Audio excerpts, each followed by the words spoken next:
Transition. Ici, on va parler des chemins qu'on va pouvoir emprunter pour parvenir à mener les transitions énergétiques. Nous n'avons jamais autant consommé de gaz, de pétrole et de charbon qu'aujourd'hui.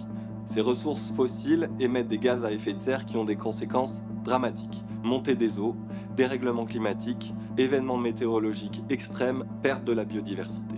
Pour répondre à cette urgence, 55 pays représentant 55% des émissions de gaz à effet de serre ont signé en 2016 l'accord de Paris. Son objectif, limiter à 1,5 degré la hausse des températures par rapport au niveau pré-industriel. Face à cette réalité qui est planétaire, le meilleur indice, ce sont les données. Il faut donc s'y confronter et de nombreux graphiques nous aident à comprendre la réalité, la situation, mais ils nous montrent aussi les trajectoires que nous pouvons emprunter pour mener ces transitions. La chose importante pour nous est ici que vous compreniez que les transitions énergétiques sont possibles et que ce sont avant tout des questions de choix politique. On pourrait pointer du doigt les pays qui ne tiennent pas leur engagement, les industriels qui sont très lents à mener leur transition et à se transformer.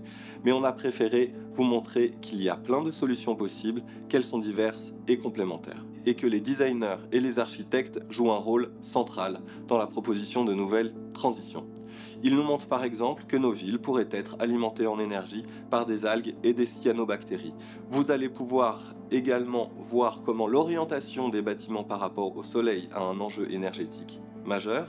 Ils nous montrent également qu'on peut travailler la qualité des couleurs des reflets du soleil pour avoir plus de confort. Ils nous montrent également que l'on peut vivre avec beaucoup moins de masse d'objets dans nos quotidiens. La transition énergétique n'est pas qu'une question technologique, c'est également une question émotionnelle, d'imaginaire, d'expérience.